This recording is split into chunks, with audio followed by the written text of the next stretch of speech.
Introducing The Secret to Victory, a new branded podcast from Gatorade and Gimlet Creative about how the best athletes in the world use defeat to fuel a win. I'm not supposed to lose, ever. We lost 13 in my rookie season. It was definitely a humbling year. I'm host Dominique Foxworth.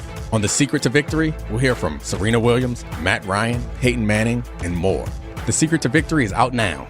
Visit Gatorade.com/podcast to listen now, or subscribe on TuneIn, Apple Podcasts, or wherever you listen.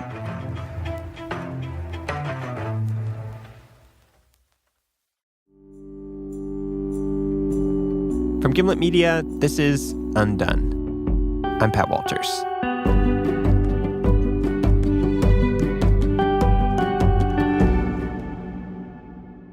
Our story this week happens in a small town in Louisiana called Bogalusa. It's about an hour and a half north of New Orleans. And the story's about a woman named Barbara Hicks Collins. She's a 69-year-old retired nurse who grew up in town and lives with her mother. And a few years ago, the night before Martin Luther King Day, this thing happened to Barbara that was both totally shocking and, for her, disturbingly familiar.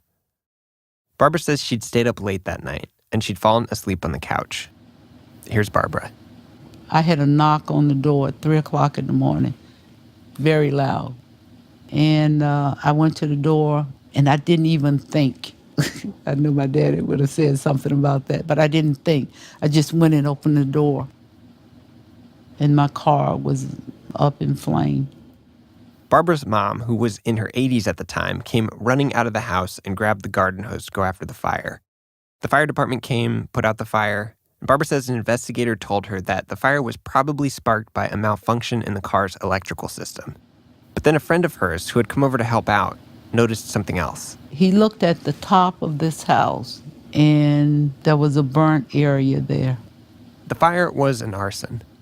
Investigators figured out that what had happened is that someone had thrown a box of gas-soaked paper towels on the roof, then lit the car on fire, and also poured gas in front of the house. So whoever burnt the car tried to burn the house down again. This was the second time. A few years earlier, the house had burned down when Barbara wasn't home. She suspected arson, but the police never investigated. She and her mother rebuilt the house in the same spot. And this time, it didn't ignite because we have the fire-resistant roof. They were prepared.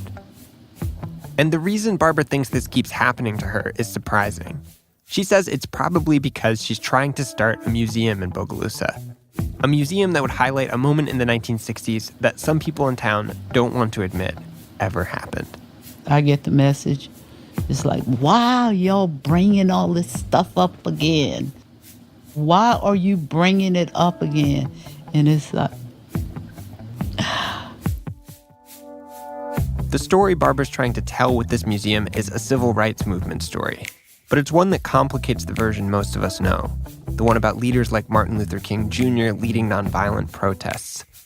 Barbara's story is about a group of black men who responded differently, a group of men who fought back against the white people trying to deny them their rights, and fought back on a scale that nobody had ever seen before in the South, and really wouldn't see after them. They were called the Deacons for Defense and Justice. And this all goes back to one night in the winter of 1965. Barbara was a teenager. The Civil Rights Act had passed the year before, but if you were living in Bogalusa, you wouldn't have known it. Our producer, Eric Eddings, tells the story.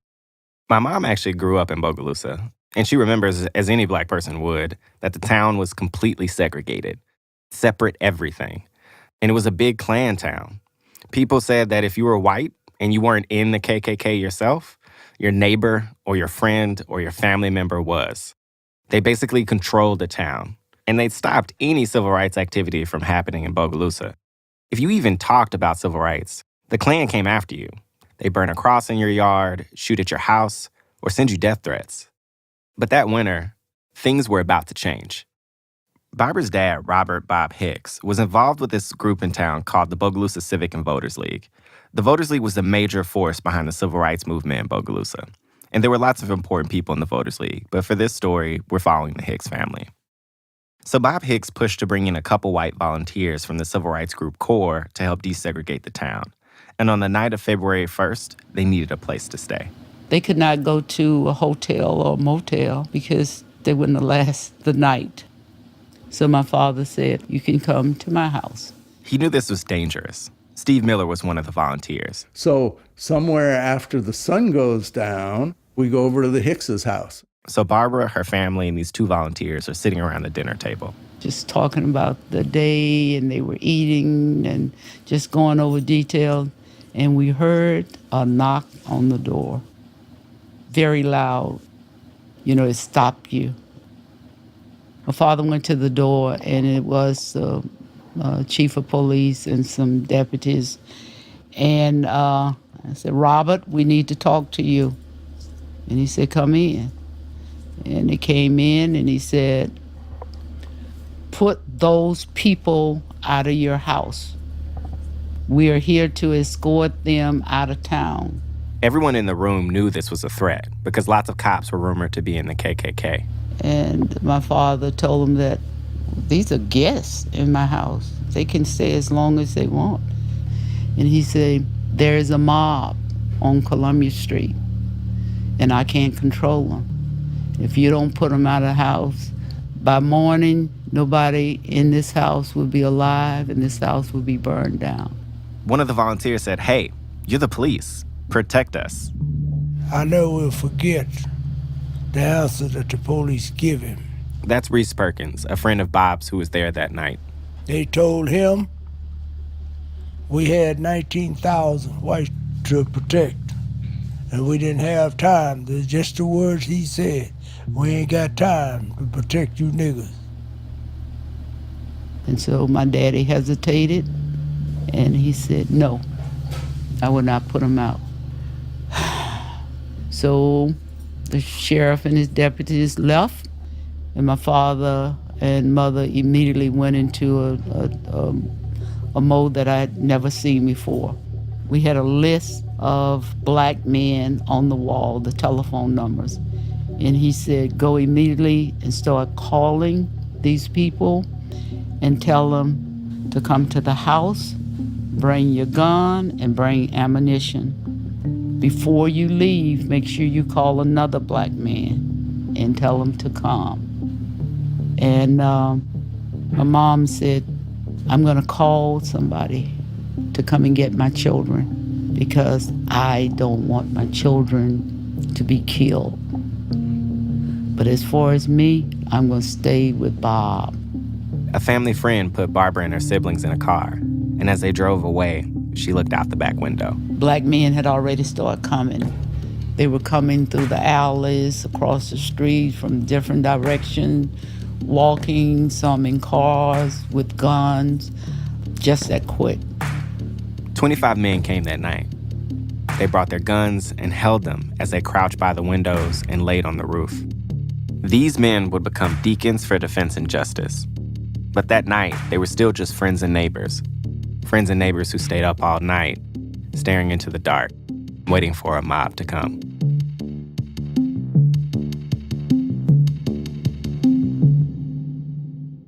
The mob never came that night. Turned out the sheriff had been bluffing. But Barbara's dad and the Voters League weren't intimidated. They were determined to keep pushing for integration in Bogalusa. So they started following the playbook set by civil rights activists all over the South. Now put on your walking shoes for tomorrow. This is a local leader named Charles Sims at a Voters League meeting. We shall march, we shall sing, we shall demonstrate in any form or fashion.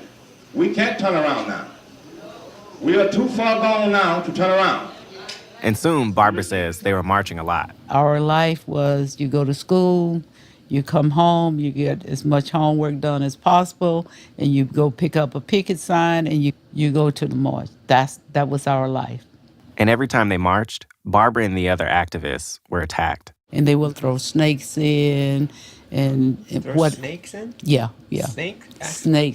Snakes, boiled rotten eggs, whatever. But Barbara and the other marchers never fought back. They were told not to. Nonviolence was a strategy that Martin Luther King taught. The idea was, if you don't fight back, you'll show how violent and brutal these white people are. King believed you take the licks and you take the dog biting and you take the fire, you take it all. And when white America see it will shame them and they will come out and do the right thing. It was a painful thing to do. But Barbara and the others thought if things got really bad, the police would step in. But this was Bogalusa, where lots of cops were rumored to be in the KKK. So that didn't happen. They never did anything. The police never protected us. As the police just stood by, the KKK freaked out. They called in thousands of Klan supporters from all over the state. And that spring, Bogalusa became one of the biggest hubs of KKK activity in the South. It came to be known as Klantown, USA. And attacks on black people spiked. We got to a point where you see blood running down the streets where they have attacked us and somebody's going to get killed. Barbara remembers her dad saying, something's got to change. He said, we cannot continue this route. The nonviolence. Yeah, we can't do that. So what are we going to do? Barbara's dad and the Voters League had an idea. They'd heard about a group of men in Jonesboro, Louisiana, who would arm themselves to protect the black community from the Klan. They were called the Deacons for Defense and Justice. So Bob Hicks and the League's president, Asa Young, called up the Deacons and said, we want to start a chapter. And that's when they organized the Deacons Defending Justice here in Bogalusa to give protection. That's Reese Perkins, one of the original Deacons. We had to protect ourselves. Another original Deacon, Fletcher Anderson. And the thing about the Deacons, they were organized. Just like the police. But for the part of town the police were not protecting. Charles Sims was the president. Bob Hicks was the vice president. And I was made sergeant of arms. I was the lieutenant. They worked in teams, they had scheduled patrols, they even coordinated with walkie-talkies. And we would ride through the black neighborhood. People said the Deacons could be anywhere in 15 minutes. If we see somebody that seemed unfriendly in that neighborhood, we would make sure that they didn't stay there long. And they did this because the Klan was known for something called night rides, where they drive through black neighborhoods and burn crosses, beat people up, and shoot at their houses. We stopped one car one night. They had 4 of them, and all of them had 4 rifles. And when the night riders made it past the Deacons' patrols and did start shooting, the Deacons shot back. Me and Bob was side by side shooting. Most of the members of the Deacons were military people. They had been in World War II. This is Ricky Hill, a professor who studied the Deacons. He also grew up in Bogalusa. They knew how to use guns. They knew organizational tactics. Some of them were servicemen, and some of them they just did what they had to do. But despite the patrols and the shootouts, the Deacons were very clear about how they used violence, only in self-defense. We never did go out to start nothing. But we were there to stop anything that started. If you come and shoot in my house and try to kill my family, we gonna shoot back. Most Deacons kept their membership a secret to avoid being targeted by the Klan. And it's never known and never will be known how many deacons that it was.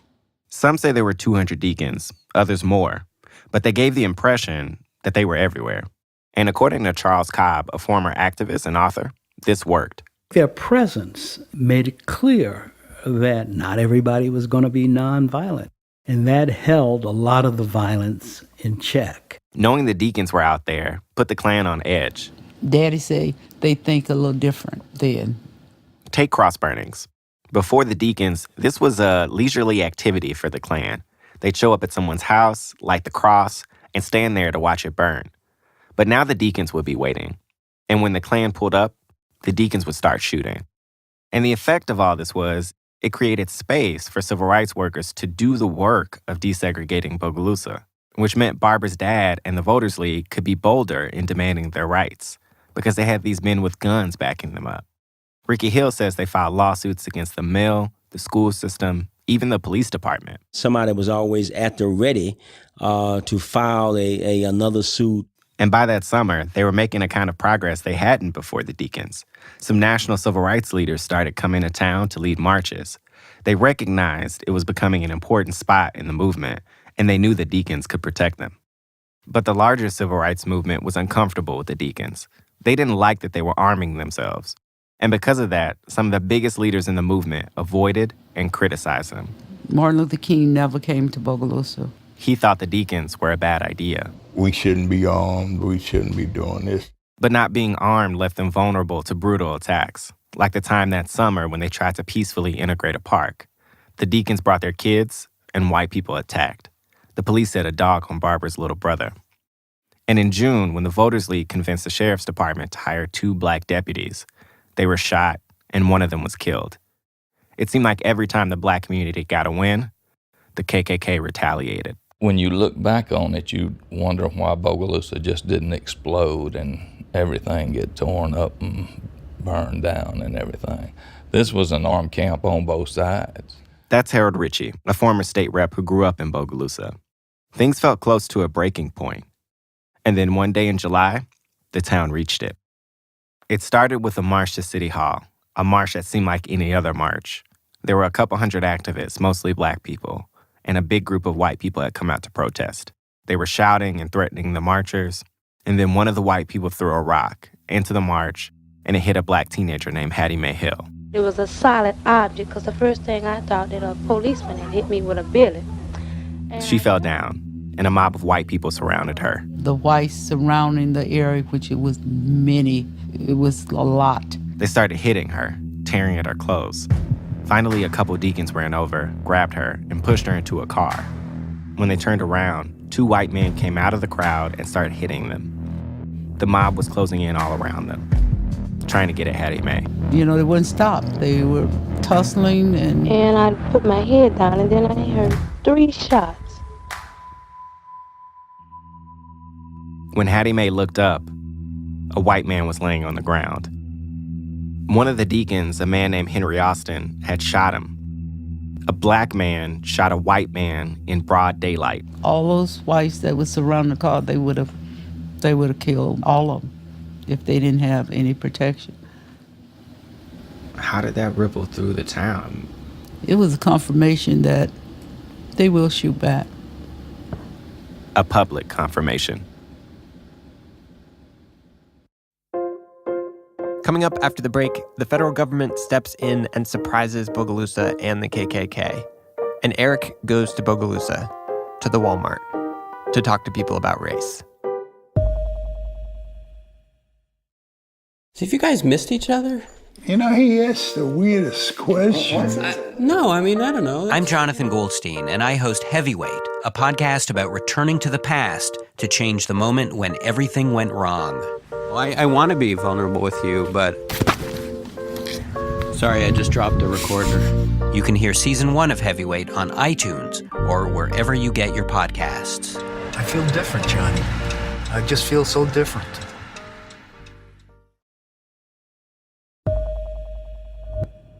So before the break, one of the deacons shot a white man at the march at City Hall.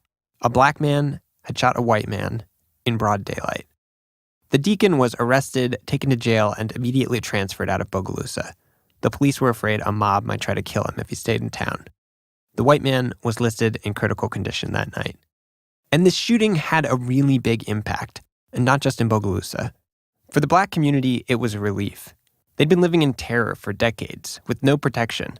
And the deacons were standing up for them in a way no one had before. Jet magazine published a feature about Deacons President Charles Sims titled, "The Negro Feared Most by Whites in Louisiana."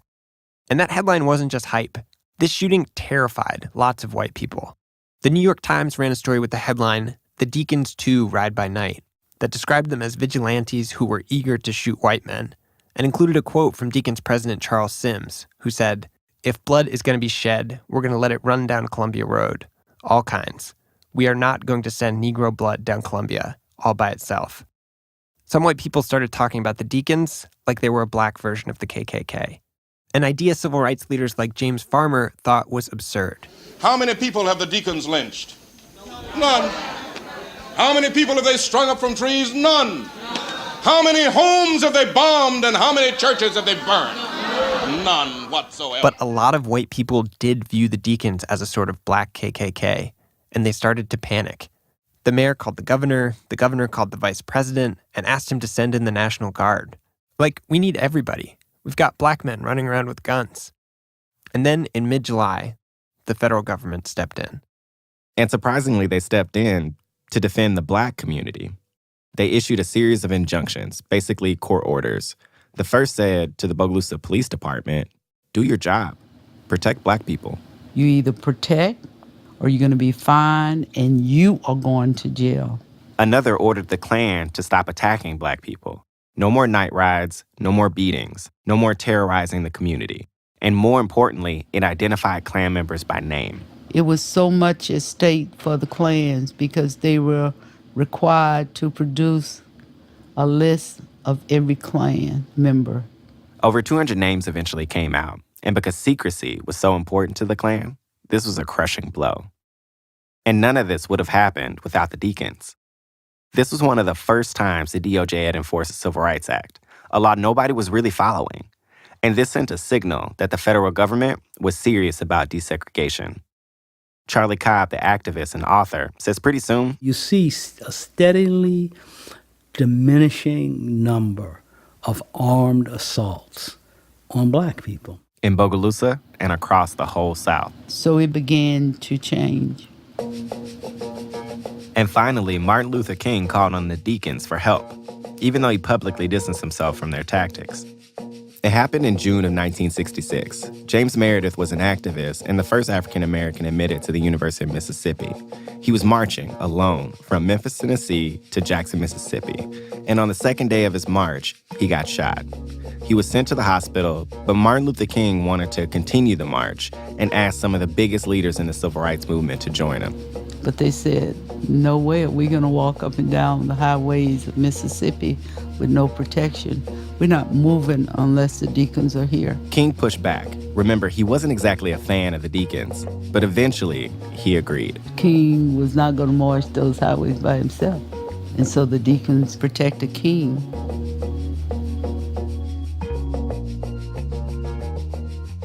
And it seems like this would be the point in the story where we tell you the Deacons expanded across the country, opened chapters in New York and Los Angeles, and led to the formation of the Black Panthers. But that's not actually what happened. The Deacons went back to Bogalusa after the march. They still had a lot of work to do. Despite the injunctions, the town still hadn't integrated. And so the Deacons focused on fighting segregation at home, while nationally, the civil rights movement evolved and became the Black Power movement. As the 60s turned to the 70s, the town did gradually integrate, and the Deacons faded back into their lives. Bob Hicks and Fletcher Anderson stayed in Bogalusa and kept working at the mill. Reese Perkins couldn't find work and left. Henry Austin, the deacon who shot the white man at the protest, was never charged. But a few months after the shooting, he was beaten by the police and eventually forced to leave town. And Barbara, she left Bogalusa too. This had all taken a toll on her. It's hard to function when you have the fear that your house is going to be bombed. After high school, she moved to New Orleans to go to college. She started a family, built a whole new life there. I pushed the whole movement experience out of my life. I just pushed it as far back as I could because I had to move on. But then something happened that forced her right back into it. After Hurricane Katrina lost everything, I was forced to come home. Back in Bogalusa, she started spending a lot of time with her dad. They talked about her childhood, and she started to realize, as vivid as those years had been in her mind, there were things she didn't know. All the things that I was young and didn't realize. All the stuff about the Deacons. I got all the whys and what if and what did you do and what did they do. That's what I did. Then her dad got sick. And in 2010, he died. You know, I got the answers before he died. When they say passing the torch, you know, to the next generation. Yeah, I mean, he put it in my hand. And it's like, okay, so I got it. So let me do what I have to do. This is when Barbara started working on the museum we talked about at the beginning of the story. The museum she believes led someone to try to burn down her house. When I called the police to ask about the arson, the person who took my call didn't want to talk about it. She asked me why I was bringing this up again. That's the kind of response I got from a lot of white people in town. I called dozens of them, and only one agreed to do an interview, Harold Ritchie, the state rep from before. But I wanted to hear what white people in town thought about the Deacons. So when I got to town, I went to Walmart, because it's the kind of town where everybody goes to Walmart. Excuse me, sir. Can I walk with you for a second? I started out asking people about the Deacons and what was going on in Bogalusa in the 60s. But everybody wanted to talk about how much things have changed since then. I don't have that. I have a lot of black friends. I've never think of them as black, just friends. Over and over, I heard the same phrases. Things are better now. We don't see race. I love people, black, white, red, for Indians, and I don't know, but... Let me tell you, I served in the military. In the field of battle, everybody bleeds red blood, and all the body parts are the same. So where's the distinction there? Where's the racial division there? There is none. You're dead. You're just like... Everybody was trying really hard to say me being black didn't matter. And it don't matter if you're black. It don't matter if you're white. It don't matter if you're brown. You're a person. This is Chad. Tell you what, if I cut you, you bleed red, right? You cut me, what I do? Bleed red as well. Technically it's blue, but that's because of the oxygen. If I skin you, you're red muscle. You skin me, I'm red muscle. It's just the Hearing this completely caught me off guard. Chad would rather talk about skinning me than even acknowledge that I'm black, acknowledge my experience, that I live in a world that's different than his.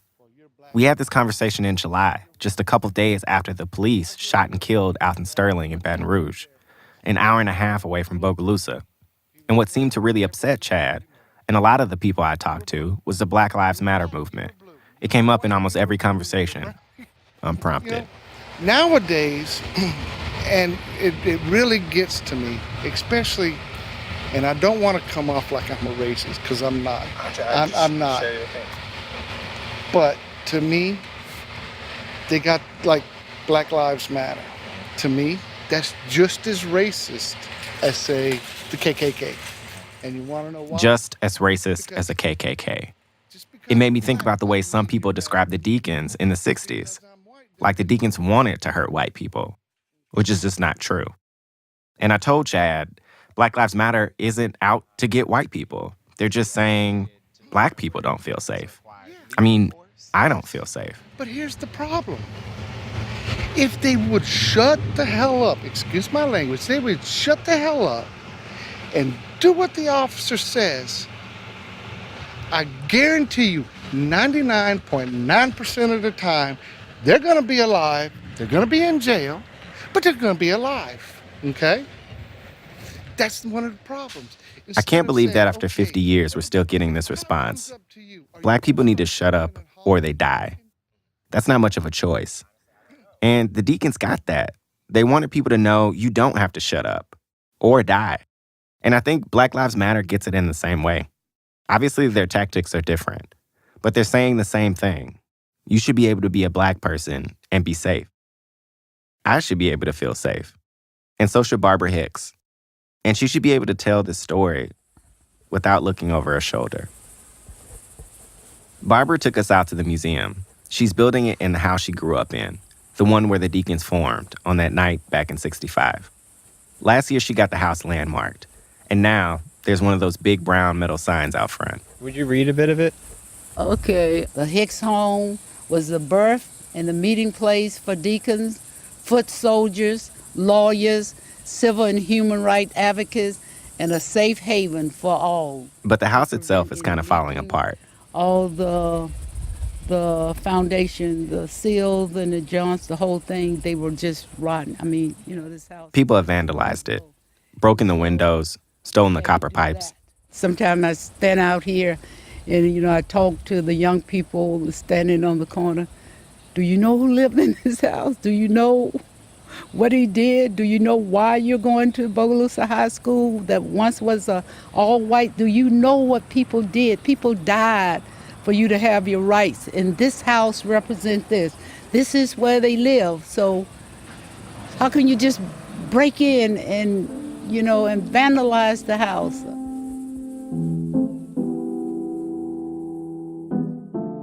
Despite all that, and whoever's trying to set her house on fire, Barbara's determined to finish the museum, no matter what.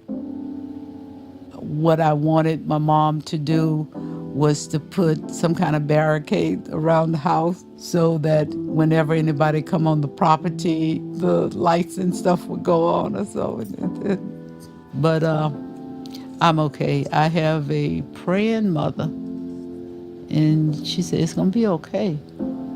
You know, I don't know why you're so afraid. It's going to be okay. Do you keep a gun in the house? Didn't I always have a gun in the house? Yeah, I didn't know. You know, I am my father's daughter. And I want to protect my 87-year-old mama.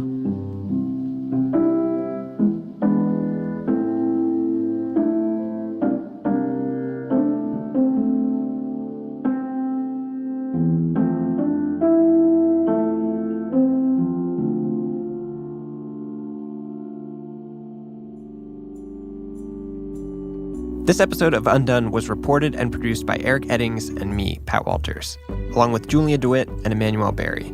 Our senior producer is Larissa Anderson, and we are edited by Alan Burdick and Caitlin Kenny. Isabella Kulkarni is our intern. The show is mixed and scored by Bobby Lord. Additional music by Nate Sandberg of Plaid Sound. Our fact checker is Michelle Harris. Undone was conceived in collaboration with our friends at Retro Report, the documentary film series that connects iconic news events of the past to today. You can find them at retroreport.org. If you want to get in touch, follow us on Twitter at Undone Show or email us at undone@gimletmedia.com. You can subscribe to Undone on iTunes or wherever you get your podcasts. And if you like what you heard, please write a review. It really helps a lot. We'll have a new episode in 2 weeks. See you then.